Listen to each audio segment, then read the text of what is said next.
The Manhattan skyline shimmered beyond the floor-to-ceiling windows of the Astoria Crown Tower, the flagship of my global hotel empire. At 36, I was known to the world as the reclusive founder of Ashford International, but to my family, I was still just Nick, the hotel blogger. If only they knew their beloved Whitmore Resort was now just one of many names buried in my acquisition files. Mr. Ashford, my chief of operations Dana, stepped in with a sleek tablet and a knowing smile. We finalized the buyout of the Riviera Collective. You now hold 81% market share in luxury eco-resorts across Europe. I nodded, eyes skimming occupancy and retention metrics on the screen. And Whitmore Resorts? I asked, already guessing the answer. Dana hesitated. Continued decline. Their Miami flagship is hemorrhaging cash. Guest complaints are up 63%. Their failure to implement any tech-forward solutions is dragging them down. A quiet sigh escaped me as I recalled the last time I spoke to my parents. 4 years ago. I'd flown to Charleston, full of ideas. Biometric concierge services, immersive cultural packages, and AI-driven hospitality models. They hadn't even looked at the proposal. This family doesn't need futuristic nonsense, Dad had scoffed. You should stick to your writing, darling, Mom had added with a tight smile. Hospitality is about heritage, not code and screens. Other heritage was bleeding money, while my screens had turned Ashford International into the most profitable private chain on 5 continents. Dana, I said, guest satisfaction scores? She tapped the air, bringing up a holographic report. Down another 12%, and the secret audit of their Manhattan property failed on every metric. Poor training, broken HVAC, outdated check-in systems. I reviewed the photos, peeling wallpaper, confused staff, dusty light fixtures. My anonymous investment firms now owned 49% of Whitmore stock. Your mother called again, Dana added. They've invited you to next week's Whitmore Gala. Your cousin Grant is receiving the Visionary in Hospitality Award. I let out a quiet laugh. Grant, who once suggested putting QR codes on room keys was too techy, was now their visionary. Accept the invitation, I said, standing tall as the city pulsed below me. It was time they saw who really defined vision in this industry. And confirm every last detail, I said calmly. The charade ends tonight. Everything's locked in, Dana replied. The final stock purchase will finalize mid-ceremony. Legal is on standby. Press kits are scheduled. It's all set. My phone buzzed, a text from Mom. Please wear something tasteful to the gala. It's not one of your little tech meetups. I glanced at my custom-tailored Brioni tuxedo, the sapphire cufflinks alone worth more than their entire summer marketing budget. Tell her I'll try to look presentable, I told Dana dryly. The week before the Whitmore Gala passed in strategic precision. Boardroom calls, timed stock triggers, non-disclosure filings, PR embargoes. By the time my driver pulled up to the Whitmore Grand in Midtown, we owned 49.9% of Whitmore Resorts. Mr. Ashford, the front desk clerk said, flustered. Your parents have asked that you use the staff entrance tonight. That won't be necessary, I said smoothly, stepping into the opulent lobby I'd soon gut and redesigned. I belong exactly where I am. The ballroom overflowed with hospitality elites, CEOs, journalists, investors. Ironically, many of them were my clients or employees under different brand umbrellas. If my family had ever read a quarterly report properly, they'd have noticed. Nicholas! My cousin Grant's voice rang out, arms wide. Here to see the rising star get his award? I took a glass of Dom Perignon from a passing server, finally a decent touch, and checked my phone. The alert flashed. Stock purchase processing, 19 minutes to controlling interest. The game was in motion. Every guest, every handshake, every hollow compliment they'd offered Grant was laced with irony. Most of their precious partners answered to Ashford International, my brand. Cooley, I said into my discreet earpiece. We ready? Standing by, just give the word. I sipped the champagne and smiled as I spotted my parents, basking in compliments from a crowd they didn't realize worked for me. Let's give them the legacy moment they've been waiting for.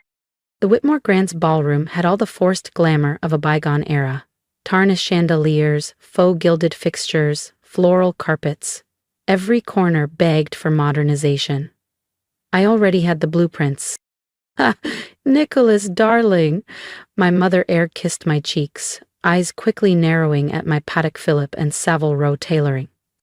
"How unexpected to see you here, and dressed so extravagantly. I suppose your little projects are going better than we assumed?" I smiled. You could say that. If only she knew, I could buy her entire jewelry collection with the interest from a week's worth of coffee budget. "Ladies and gentlemen," my father's voice boomed from the stage. "Welcome to the 40th Annual Whitmore Resorts Excellence Gala." I glanced at my phone. 18 minutes until the stock transfer completed, perfectly timed with Grant's overhyped acceptance speech. "Your cousin's done such remarkable things," my mother gushed, gesturing toward Grant, who was holding court like a game show host. "Did you know he improved spa bookings just by changing the font on the wellness menu?" I stifled a laugh. Meanwhile, I'd implemented AI-driven predictive scheduling and dynamic pricing across my chain spa programs, tripling revenue in 6 months. "Mr. Ashford," Dana's voice came through the earpiece, "contracts are finalized. Also, we've got an interesting development. The 5-star global ratings team just arrived." I spotted them near the rear. Perfect. They were the gatekeepers of luxury credibility, and just last week, I'd sent them a comprehensive, anonymously submitted report on Whitmore's operational failures. "And now," my father declared, "the moment we've all been waiting for. The Visionary in Hospitality Award goes to Grant Whitmore." Grant strutted to the podium, soaking in the applause. I caught several respected executives, actually my division heads, hiding grins behind their flutes of champagne. Thank you," Grant began, beaming. "As you all know, innovation is at the heart of Whitmore Resorts, balancing tradition with modern flair." Buzz. My phone vibrated. Transfer complete. I now owned 51% of Whitmore Resorts. "Dana," I murmured, "execute Protocol Alpha." Suddenly the ballroom's grand screens flickered. The outdated Whitmore Resorts crest vanished, replaced by live dashboards of their key performance indicators. Diving guest satisfaction, slashed retention, failed inspections. "What is this?" my father barked, hurrying to the stage as Grant froze mid-sentence. "Ladies and gentlemen," I said, stepping forward, my voice cutting through the stunned silence, "I believe it's time we reviewed some urgent trends affecting this organization." "Nicholas, sit down," my mother hissed. "You're humiliating us." "Am I?" I replied, walking calmly toward the podium. "Or am I finally revealing what poor leadership has done to a once respected legacy?" The screens updated again, this time showing damning metrics.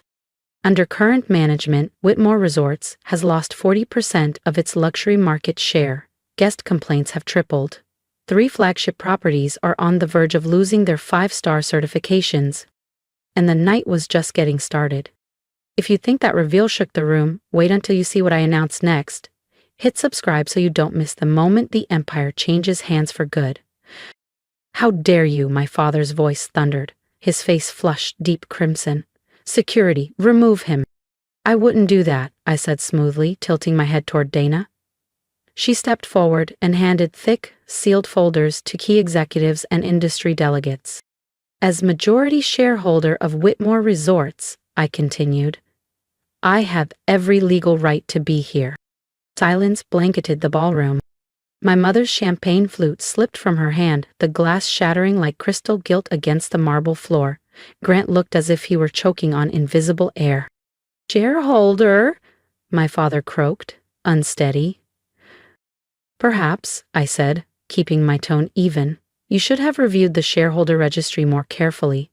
Ashford International has been acquiring Whitmore stock through subsidiaries for the past 9 months. As of 4 minutes ago, we own 51%. Ashford International, one of the 5-star global ratings delegates, stood, suddenly animated. The same group setting new industry benchmarks across 4 continents? "The very same," I smiled, though my family prefers to call it my little tech hobby. This is ridiculous. Grant stammered. You're just a blogger. Actually, dear cousin, I said, turning as the ballroom screens displayed Ashford International's vast portfolio, I'm the CEO of the largest luxury hospitality consortium in the world. While you were busy resizing menu fonts and repainting lobby walls, I added, I built a global empire. And now, I said, voice calm and clear, I'm going to save Whitmore Resorts from you. Pandemonium followed. Industry leaders scrambled to place calls. The 5-star delegates examined the evidence Dana provided. My mother slumped into a velvet chair, eyeliner trailing like ruins of denial. You can't do this, my father's voice cracked. This is our family legacy. It was your legacy, I replied. Now it's part of mine. And unlike you, I plan to do something meaningful with it. A week later, sunlight poured into the corner office of Whitmore HQ, formerly my father's domain. The brass nameplate now read, Nicholas Ashford, CEO. Transition teams are in place, Dana said, entering with signed approvals. The press is gathered for your official announcement. Any word from the family? I asked, without turning. Your mother's called every hour. Your father's legal team tried to block the purchase. No luck. And Grant? Dana smirked. He applied for a consulting role in one of our Miami properties. I turned from the window, smiling faintly. He's still trying to access his executive suite, Dana reported with a faint smile. His keycard stopped working at midnight. Speaking of access, I turned away from the window. Has security completed the audit of all Whitmore properties? Done, she said, handing me a sleek tablet. Just as you predicted. Outdated encryption, poor surveillance integration, and... She paused, tapping a file. Some questionable financial discrepancies in Grant's expense logs. I scrolled through the entries, private jet bookings labeled as marketing, spa retreats logged under staff development. Every line item confirmed my suspicion. While Grant was collecting hollow awards for branding clarity, he had also been funneling money through personal shell accounts. Perfect, I said, just in time for the board meeting. Mr. Ashford, my secretary's voice came through the intercom. Your parents are here, no appointment. They insist on seeing you. Send them in, I said, straightening my lapels. Time they saw how a real hotel empire is run. They burst in like a storm. My mother in a fading Chanel suit from a decade ago. Father red-faced and ranting. Grant stumbling behind, disoriented now that his badge no longer opened any doors. How dare you change the access codes, my father bellowed, slamming his palms on my desk. This is still Whitmore Resorts. Actually, I said, pressing a button under the desk, this is now Ashford International at Whitmore Tower. Though, I added, as massive digital panels lowered from the ceiling, the name will change once the rebrand is finalized. The screens lit up with my full modernization blueprint, eco-sustainable towers, biometric check-ins, AI-personalized guest journeys, and global HR retraining protocols. You're tearing apart everything we built, my mother whispered, sinking into a leather chair. No, I replied. I'm salvaging what's left. I slid a report across the desk. Guest satisfaction down 42%, occupancy rates hovering at 58%. 3 properties on 5 stars termination list. You weren't building a legacy, you were coasting on our grandfather's reputation. Those reports are confidential, Grant muttered. Not from the majority shareholder, I said, and definitely not your expense reports. Grant's face went pale.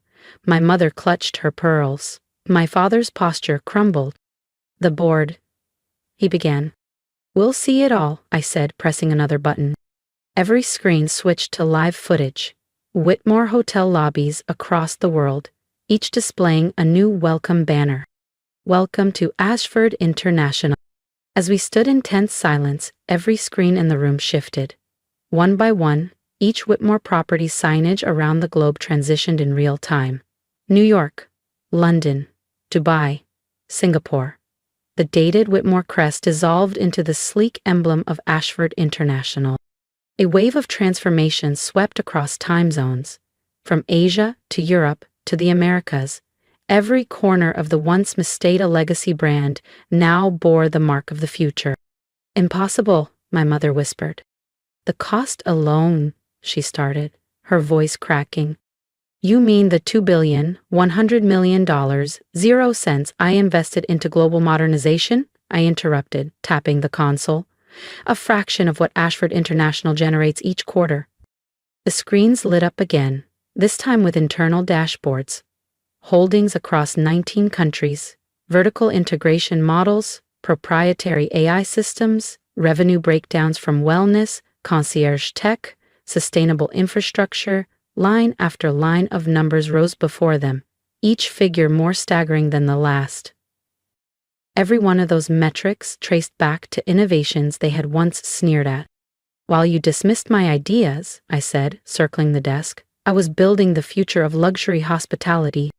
Smart rooms that adjust lighting, scent, and temperature to individual preferences. Systems that cut energy costs by 80% without sacrificing elegance. Staff academies now used by competitors across the globe. These gimmicks, I said calmly, are now worth billions. The board meeting begins in 10 minutes, Dana announced, stepping into the office. All directors are present, and the 5-star delegation has taken their seats. Excellent, I said, buttoning my suit. Today we vote to restructure Whitmore Resorts. New leadership, new standards, new vision. You can't just erase us, my father rasped.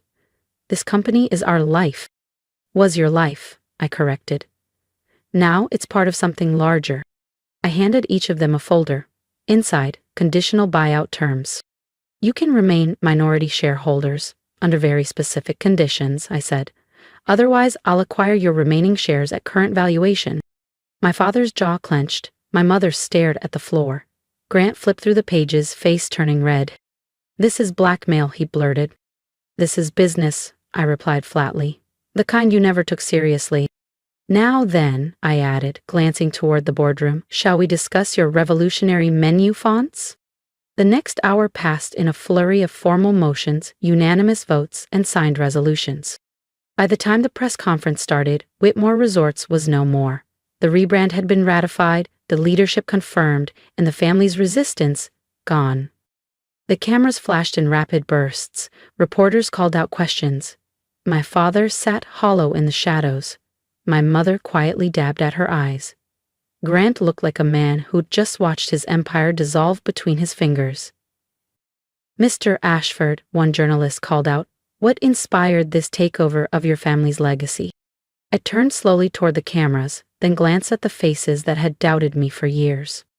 Let's just say, I began with a quiet smile, sometimes the best way to honor a legacy is to reinvent it entirely. That evening, as the city glittered beyond the floor-to-ceiling glass, Dana stepped in, setting down a stack of press clippings. International coverage is everywhere, she said. The Times, Forbes, Nikkei, Tech Luxury, you've changed the global narrative. Good, I replied, we're just getting started.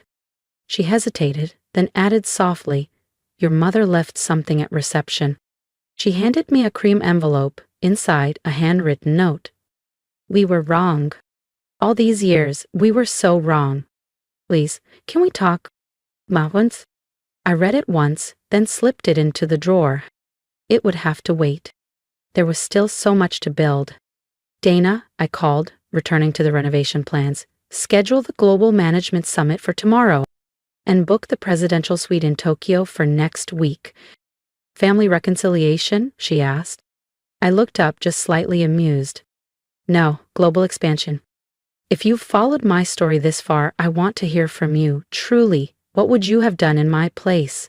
When your ideas are mocked, your vision dismissed, your worth measured by outdated standards, how do you respond?